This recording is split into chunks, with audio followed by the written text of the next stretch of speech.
नमस्कार दोस्तों, MP TET वर्ग 2 के लिए नया विज्ञापन कल जारी हो चुका है। कल रात में ये नोटिफिकेशन आया था। आज से ठीक 1 महीने बाद फॉर्म भरना स्टार्ट भी हो जाएंगे। तो आज की इस वीडियो में अपन चर्चा करने वाले हैं कि इसके एग्जाम पैटर्न में क्या महत्वपूर्ण बदलाव किए गए हैं। क्योंकि फॉर्म भरने से मतलब तो यानी फॉर्म तो भर ही जाएंगे, अपन को देखना तो यह है कि एग्जाम पैटर्न में क्या बदलाव किए गए हैं और एग्जाम पैटर्न को बिल्कुल पूरा बदल दिया गया है। खैर, वीडियो को शुरू करते हैं और इसको समझते हैं कि क्या महत्वपूर्ण बदलाव इसमें किए गए हैं। तो देखिए, 2018 में 150 प्रश्न आते थे 150 अंक के। कितने? 150 प्रश्न 150 अंक के आते थे। 2023 में भी ऐसा ही होगा, 150 प्रश्न आएंगे, 150 अंक के होंगे। प्रत्येक प्रश्न का 1 अंक होगा और सभी प्रश्न बहुविकल्पीय होंगे। 4 विकल्प उनके रहेंगे, उनमें से एक कोई सही हो जाएगा। ठीक है। समय पहले भी 2.5 घंटे था, अभी भी 2.5 घंटे है। तो समय में भी कोई बदलाव नहीं किया गया है। इस परीक्षा के लिए 2.5 घंटे का समय पहले था, अभी भी है। बदलाव यहां से शुरू होता है। पहले माइनस मार्किंग जी नहीं थी, अब माइनस मार्किंग है।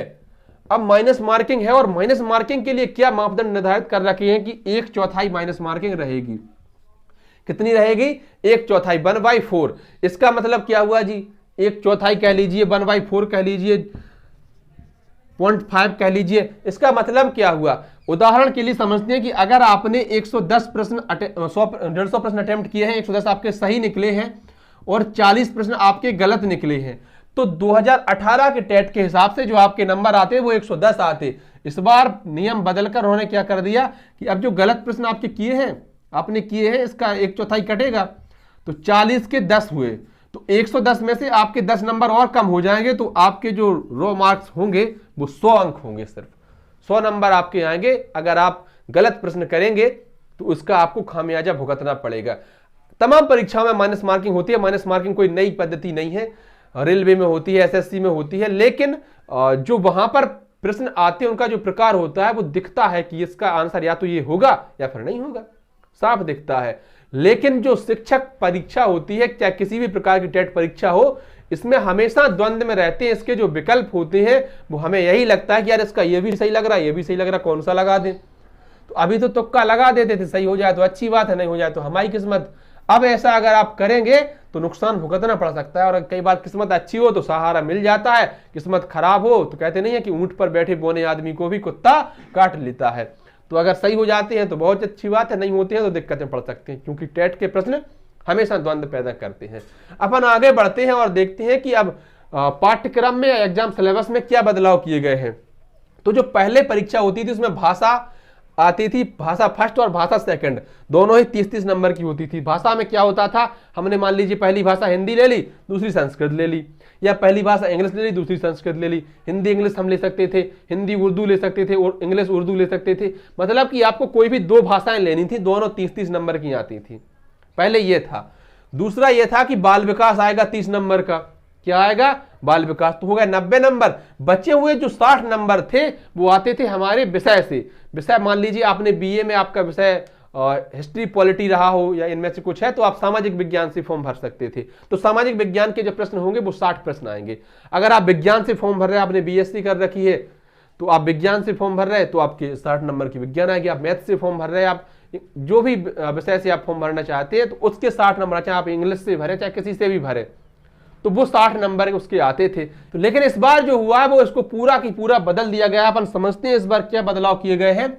अब जो है विषय वस्तु आएगी। क्या आएगी? विषय वस्तु। विषय वस्तु में क्या क्या रहेगा? विषय वस्तु में रहेगी हिंदी, अंग्रेजी, हिंदी अंग्रेजी के अलावा आपकी बाल विकास भी रहेगी,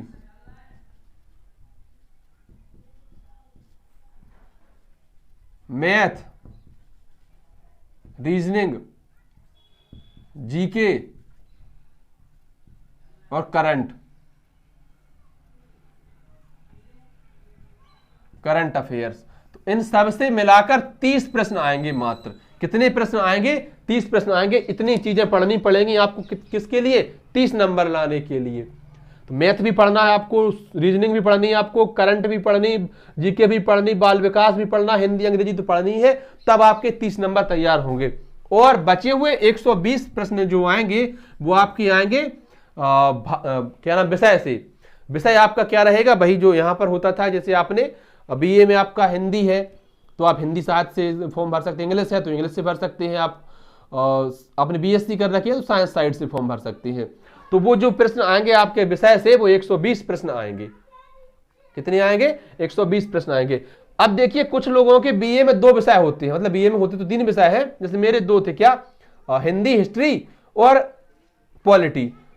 तो हिंदी से भी मैं फॉर्म भर सकता हूं और सामाजिक विज्ञान से भी फॉर्म भर सकता हूं, 2 अलग अलग विषयों से फॉर्म भर सकता हूं। मैंने 2018 में भी दिया था और अभी भी दे सकता हूं, ठीक है।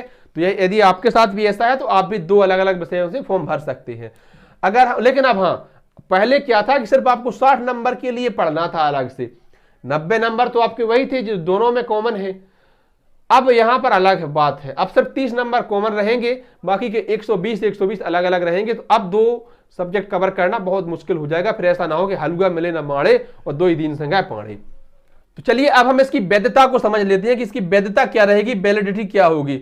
2018 में जब टेट हुआ था, टीचर एलिजिबिलिटी टेस्ट, अच्छा हाँ, ये टीचर एलिजिबिलिटी टेस्ट है, शिक्षक पात्रता परीक्षा, तो यह मात्र पात्रता परीक्षा होगी।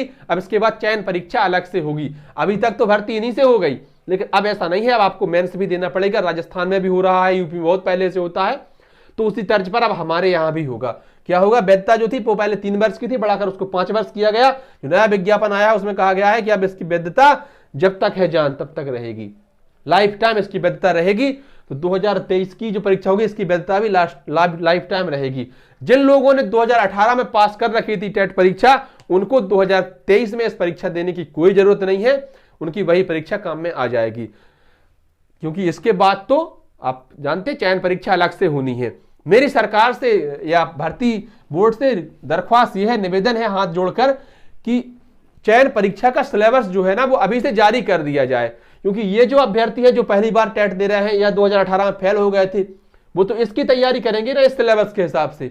लेकिन जो लोग पास करे बैठे हैं वो अभी क्या पढ़े, उनको तो पता ही नहीं है कि चयन परीक्षा में आना क्या है। तो बेहतर यह होगा छात्र हित में कि अगर आप उसको सिलेबस दे दें तो छात्र अपने तैयारी को परिपक्व कर पाएगा, अच्छे से पढ़ पाएगा, क्योंकि उसी टाइम पर अगर आप सिलेबस देंगे तो फिर पढ़ाई हो नहीं पाएगी ढंग से। तो चलिए, वीडियो आपको पसंद आई हो तो वीडियो को लाइक करें, शेयर करें और अपने चैनल को सब्सक्राइब भी करें। धन्यवाद। जय हिंद।